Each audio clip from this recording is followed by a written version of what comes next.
안녕하십니까, 이장석입니다. 54번째 시간을 시작하도록 하죠. 지난 주서부터 우리는 영업 생태계의 최정점에 있는 고객 얘기를 나누고 있습니다. 오늘은 두 번째 시간입니다. 자, 고객, B2C에서의 고객과 B2B의 고객은 다르다. 우리가 지난주에 얘기했었죠. 그래서 B2B에는 B2C와 달리 의사결정 기준에 의해서 대리인으로서 일을 피위임자로서 일을 하는 거기 때문에 제대로 행사하지 않았을 때는 범죄 행위가 된다 얘기를 드렸었죠. 그래서 이러한 범죄 행위라는 것이 법적인 문제가 아니라 도덕적인 기준에서 봤을 때 우리가 흔히 보는 세 가지 바람직하지 못한 값의 형태를 오늘 얘기를 드리기로 했었습니다. 그 삼갑, 그 싼 값이라고 제가 말씀드렸고, 그래서 도덕질하는 값, 갑질하는 값, 그 다음 비굴한 값, 이 세 가지를 실상을 한번 좀 같이 고민해 보시고 우리가 어떻게 달라져야 될 건가, 이런 논의를 하도록 하겠습니다. 도갑. 도둑질하는 갑이 어디 있겠습니까? 일하시는 분들이 누가 도둑질을 하겠습니까? 그렇지만 여러분 어떻게 생각하십니까? 요새는 코로나로 이런 사진을 참 보기 어렵지만 2년 전만 해도 공항에 이렇게 수수료끼 쌓인 골프백 흔히 보죠. 국내선이든 국제선이든. 물론 가족끼리, 친지들끼리 단체로 가는 분들도 있겠지만 가족 단체로 가는 분들이 이렇게 골프백이 많은 경우는 존재하지 않습니다. 대개가 행사. 이 행사라는 것이 뭘까요? 한 회사의 직원들이 단합대회를 가는 건 아니죠. 대부분의 경우가 영업하는 비즈니스하는 회사의 을이 주관한 행사에 참석하는 갑들의 가방이지요. 이 가방의 주인은 누굽니까? 이 가방의 주인들한테 행사에서 하는 모든 골프 비용은 누가 지불하는 걸까요? 그 돈은 누구 돈입니까? 마찬가지죠. 여러분, 여기 전 세계적으로 가장 비싼 하룻밤 안에 200만 원 이 기본적인 식당도 있고 쭉 있었죠. 우리나라에도 이런 식당이 존재합니다. 한 끼 100만 원 하는 식당도 존재하죠. 강남에 매우 비싼 집들, 10만 원이 넘는 식당은 많이 존재하죠. 아무리 돈이 많은 사람이라고 하더라도 한 끼에 돈 100만 원을 주고 평생에 무슨 이벤트가 있을 때 빼고 이렇게 먹는 사람들이 있겠습니까? 그렇지만 엄연하게도 지금 우리나라에는 이런 식당이 많이 있죠. 누가 돈을 냅니까? 누가 거기를 다니겠습니까? 여기 여러분들의 부인들께서, 여러분들의 가족들이 다니시겠습니까? 아니면 여러분들이 우리의 돈으로 다니시겠습니까? 근데 어떻게 한국에는 이런 것들이 많을까요? 그 돈은 누구 돈일까요? 마찬가지죠. 신문을 더럽히는, 언론을 더럽히는, 방송을 더럽히는 수없이 많은 진짜 보기 싫은 장면들, 나쁜 얘기들 많죠. 그죠? 뇌물이든. 이게 다 뭡니까? 남의 집에 들어가서 물건을 훔치는 사람만이 도둑이겠습니까? 창고지기가 내 창고에 있는 물건을 사적으로 챙기면 도둑이죠. 흔히 양상군자다라고 표현을 많이 하죠. 도둑을 굉장히 우회적으로 얘기하지만 사실 우리 사회에는 B2B의 갑으로서 자기의 임무와 권한을 활용해서 이런 것을 향유하는 사람들이 많이 있죠. 그들이 도둑질을 하고 있다고 얘기하면 그것이 무리가 되겠습니까? 저는 그렇게 생각하지 않습니다. 도둑질이 맞다라는 거죠. 그러니까 우리 사회가 얼마나 많은 노력을 합니까? 법도 만들었죠. 청탁금지법을 만든다, 김영란법을 만든다, 뭐를 만든다 만들죠. 모든 기업들은 윤리선언이라는 것도 하고 윤리헌장도 만들고 갖가지 것을 붙여놓죠. 제가 수십만인 다니는 기업들, 고객으로 만났던 기업들의 엘리베이터 또는 복도에 이런 것이 없는 기업은 거의 존재하지 않지요. 근데 왜 우리는 이것이 끊이지 않을까요? 법으로 해당되겠습니까? 제가 첫 출근하는 영업자에게서 썼던 글에서도 나와 있고 세일즈 마스터에서 설명을 잠깐 드렸지만 이런 규정 가지고 고민하는 기업들이 많이 있죠. 영업조직에 어떻게 규정을 만들어야 되겠습니까? 접대 한도는 얼마나 하면 좋겠습니까? 어디는 가고 어디는 가면 안 되는 겁니까? 저는 그 CEO분들께 항상 드렸던 말씀이 있습니다. 그것은 규정으로 될 문제가 아닙니다. 접대 한도를 얼마로 한다, 어디를 가면 된다, 안 된다 라는 규정으로 그것을 막아낼 방법은 존재하지 않습니다. 물론 시스템과 또는 IoT 기술에 의해서 여러 가지 찾아내는 기법이 존재할 수 있겠지만 사람들의 마음속에 있는 것을 법이나 제도로 막을 수는 없다. 그래서 뭡니까? 양심이죠. 나의 양심에 꺼리낌이 없어야 되죠. 그것이 저는 시작이라고 봅니다. 아까 우리 수없이 많은 내가 도둑질을 하는지도 모르는 거죠.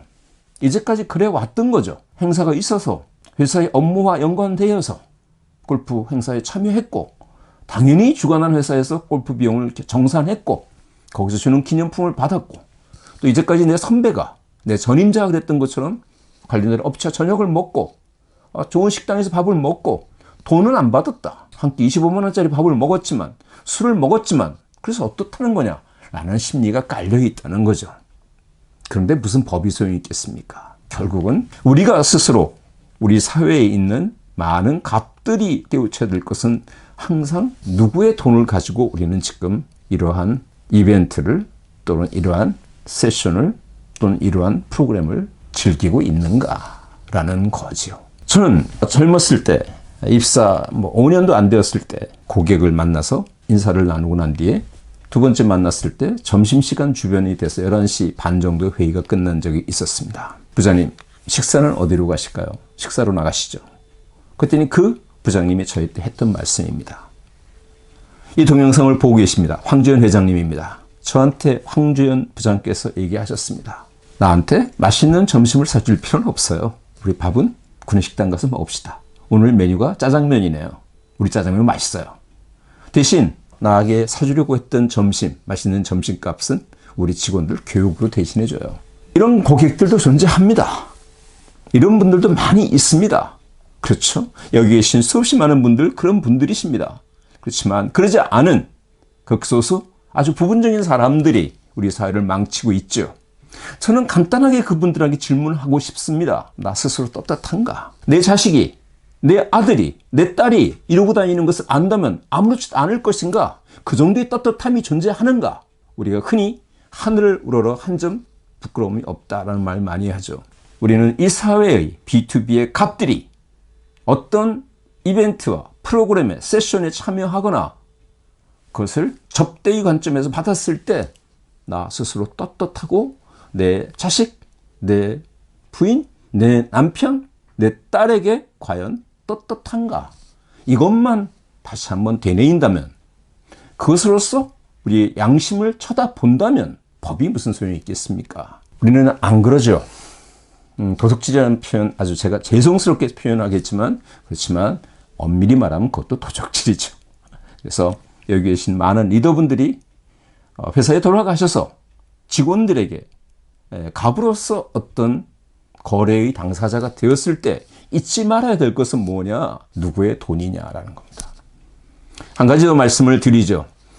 제가 모신문서에 쓴 컬럼에 한번 설명을 드렸었지만, 어떤 고객이 저희 회사와 다른 경쟁사 제품을 비교하는 최종 의사결정의 품위서가 올라왔을 때 최고 의사결정자가 저희가 상대적으로 비쌈에도 불구하고 이 회사를 선택하라라고 얘기하면서 결정했던 배경을, 이유를 임원들에게 설명했습니다.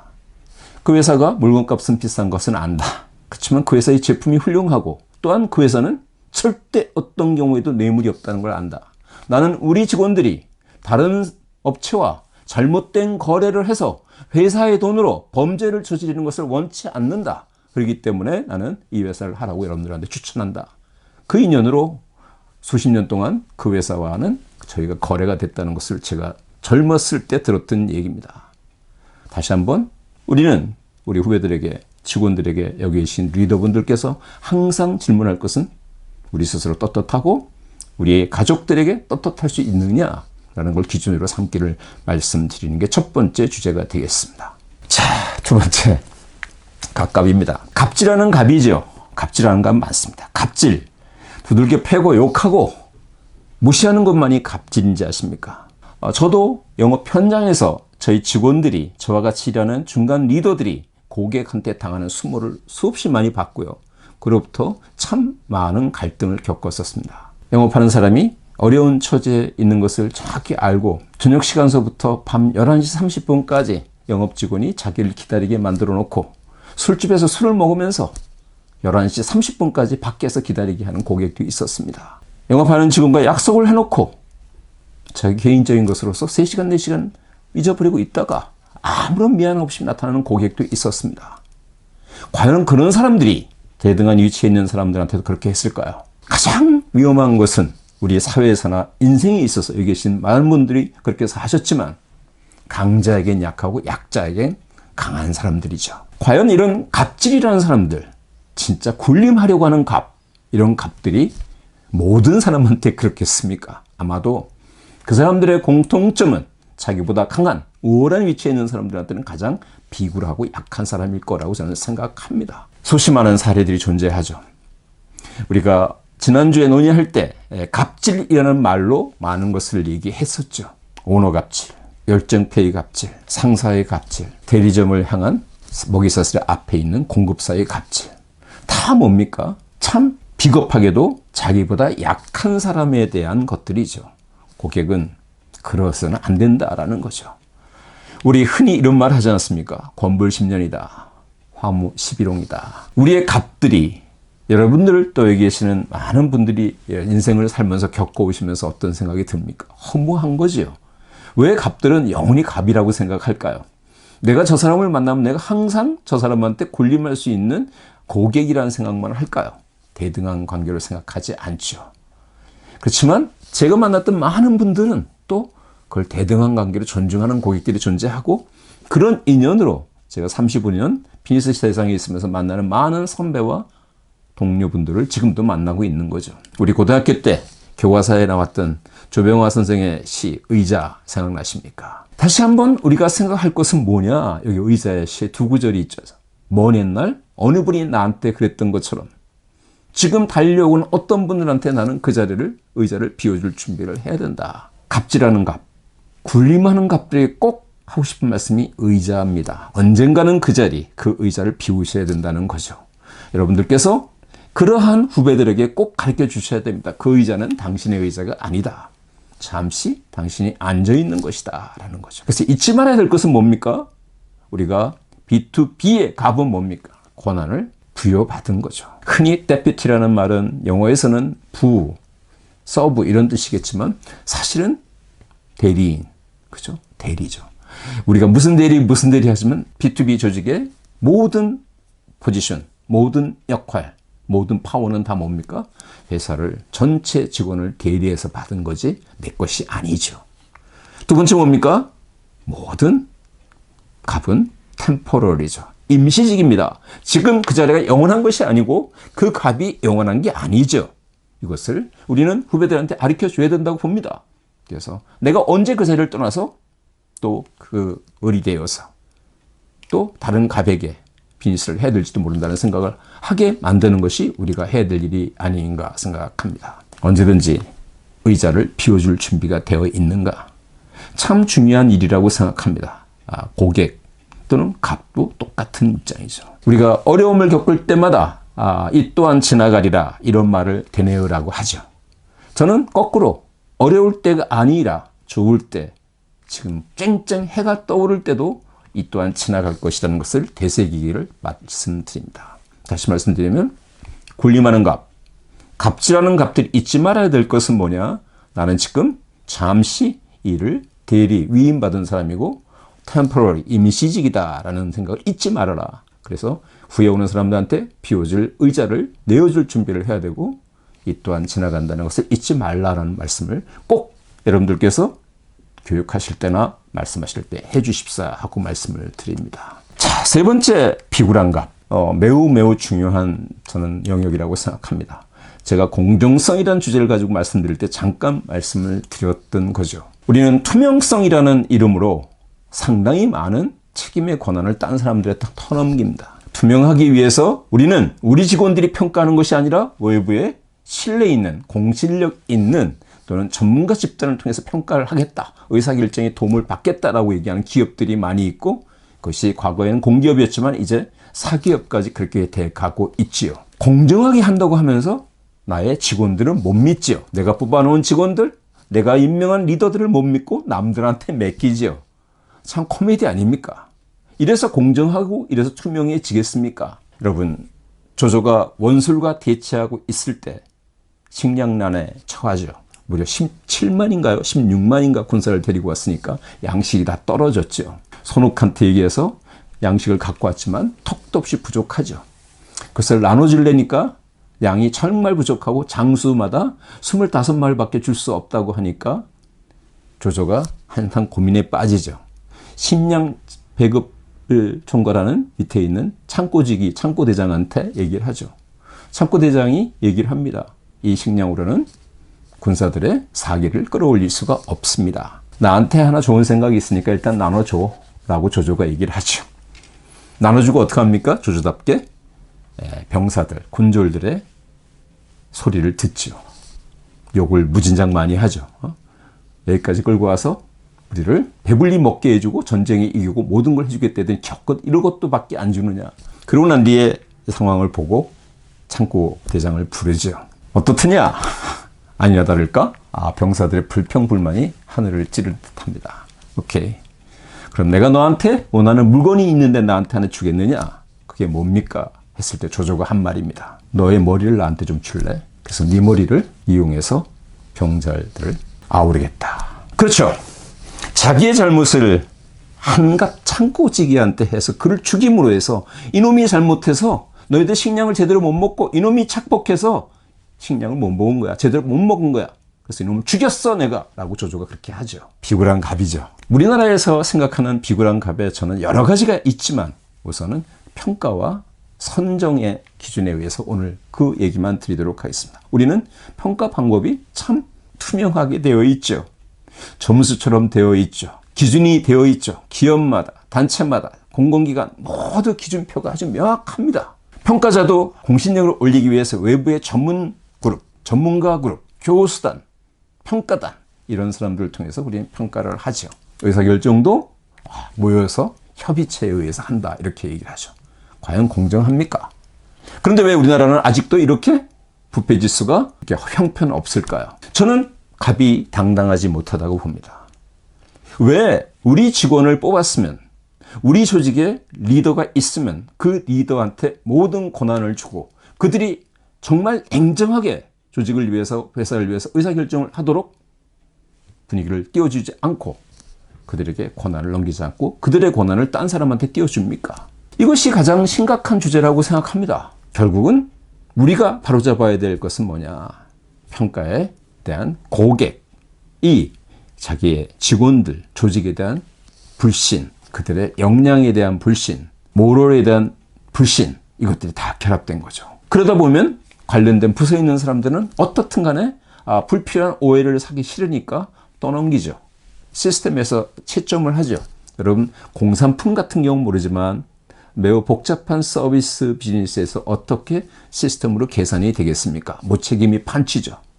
그러면 어떻게 됩니까? 또 다른 비리를 낳죠. 이런 시스템이 점수에 의해서 명확하게 돌아가는 기계 같은 것들이 여러분 도리어 조직에 비리를 갖고 온다는 걸 알고 계시지 않습니까? 달라이라마가 했던 말입니다. 그가 티벳의 모두의 안정을 위해서 권한을 내려놓으면서 했던 말입니다.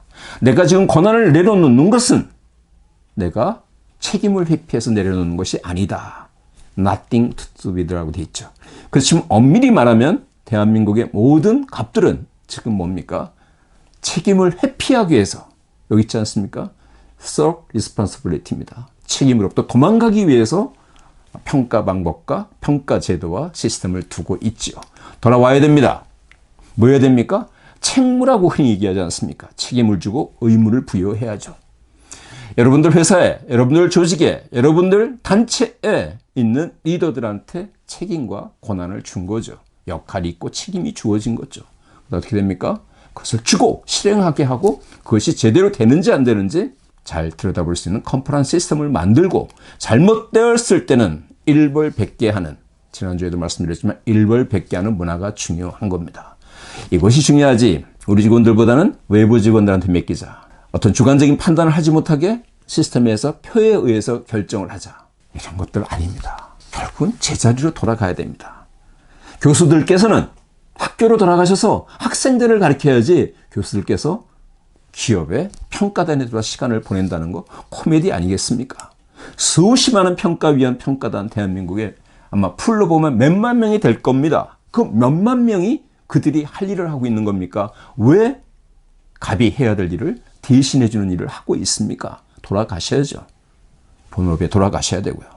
기업들이나 단체들은 우리 조직에 있는 직원들, 리더들, 팀을 믿고 그들한테 권한을 줘야 되겠죠. 이것이 비굴한 갑을 없애는 것이다. 비굴하거나 비겁한 것이 여러 가지가 있겠지만 제가 오늘 드는 세 번째 비갑에서 얘기하는 것은 평가와 선정과 의사결정에 관련 비겁만 말씀드린 겁니다. 세 가지 갑의 악순환이 무엇이냐. 도둑질하는 갑들이 있으니까 을은 범법자가 되는 겁니다. 범법자가 넘치는 거지요. 갑질하는 갑이 있으니까 우리 사회는 후진 사회가 되는 겁니다. 국민소득이 3만 불, 4만 불, 40만 불이 되어도 지금 같은 청렴성과 지금 같은 문화를 가지고는 선진국이 못 되죠. 갑질하는 갑들이 있는 한 우리는 선진 사회가 될 수 없다. 비겁한 갑, 비굴한 갑이 있으니까 어떻게 됩니까? 견칙과 탈법과 편법이 넘치지요. 시스템과 프로세스라는 피상적인 틀을 놓고 그 틀을 피해 다니면서 각종 비리와 편법이 넘치지요. 이것은 결국은 누구의 숙제입니까? 싼 값을 없애고 다시 돌아갔을 때 우리 사회는 도둑이 없고 갑질하는 갑이 없는 투명하고 공정한 사회가 되고 편법과 비리가 없는 선진 사회가 되지요. 그래서 오늘 갑질의 두 번째는 B2B의 싼 값을 말씀드렸습니다. 주제가 뭐랄까 심각한 주제지만 여러분 어차피 우리가 한번 짚고 넘어가야 될 영역이라고 생각합니다. 오늘 긴 시간 함께 해주셔서 감사합니다.